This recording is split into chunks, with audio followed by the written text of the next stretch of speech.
নমস্কার বন্ধুরা, আমি মৌমিতা লাইফের খুঁটিনাটিতে আরও একটা নতুন দিনে তোমাদের অনেক অনেক স্বাগত। আজকে তোমাদের সামনে একটা খুব সুন্দর মন্দিরের সন্ধান নিয়ে এসেছি।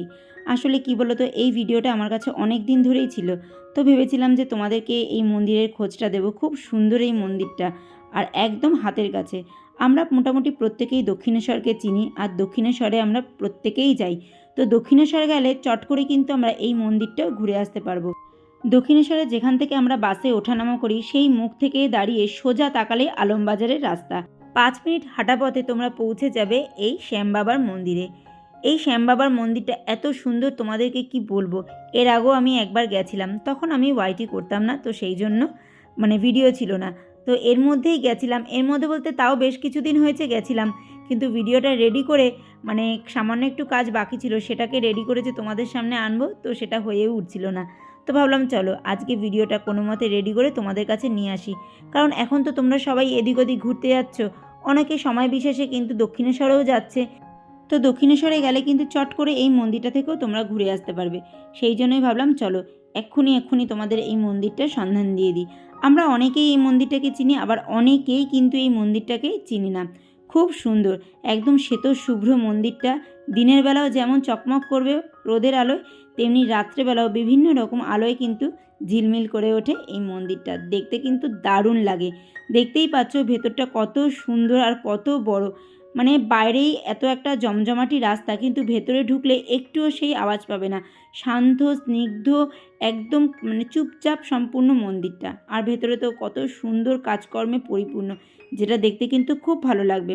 ভেতরে রয়েছে খাটুশ্যাম বাবার একটি মূর্তি, পাশে রয়েছে রাধাকৃষ্ণের একটা মূর্তি, আর রয়েছে বজরংবলীর একটা মূর্তি। খুব সুন্দর মন্দিরটা। তোমরা যদি এর মধ্যে কেউ দক্ষিণেশ্বর গিয়ে থাকো, তাহলে কিন্তু চট করে ঘুরে নিও, খুব ভালো লাগবে।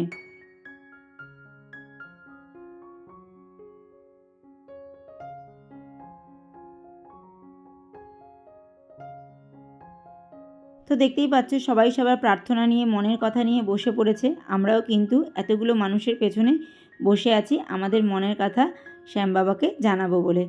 তো দেখো কতটা পরিষ্কার পরিচ্ছন্ন মন্দিরের ভেতরটা।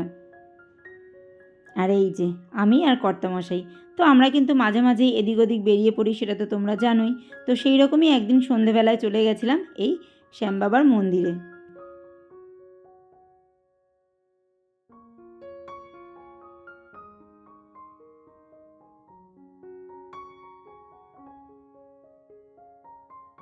আজকে তোমাদের কাছে ডেইলি ব্লগ না নিয়ে এসে একটু অন্যরকম কিছু নিয়ে এসেছি। তো সেটা তোমাদের কাছে কেমন লাগলো অবশ্যই কিন্তু জানিও। অবশ্য আমি যা যা করি সেটাই তোমাদের সামনে তুলে ধরবো, এটাই তো আমার কথা ছিল। তো সেই কথা মতোই কিন্তু আমি গেছিলাম এই মন্দিরে, আর সেই মন্দিরটাই তোমাদের সামনে তুলে ধরলাম। তো আমি যখন ওখানে পৌঁছেছিলাম, তখন ওখানে চলছিল সন্ধ্যা আরতি। তো সবাই সেইটাই দাঁড়িয়ে দাঁড়িয়ে দেখছিল যে সন্ধ্যা আরতিটা খুব সুন্দর হয়। এত সুন্দর ভজন নাম কীর্তন হয়, আর তার সাথে এই যে সন্ধ্যা আরতিটা দেখতে কিন্তু খুব ভালো লাগে। ওই যে কিসের ভয়ে অরিজিনাল সাউন্ডটা দিতে পারবো না, সেটা তো তোমরা জানোই। সেটা দিলে কিন্তু এই ভিডিওটার আলাদাই একটা ভালো লাগা ফুটে উঠতো। আর দেখো রাধাকৃষ্ণ মূর্তিটা কত সুন্দর, খুব সুন্দর।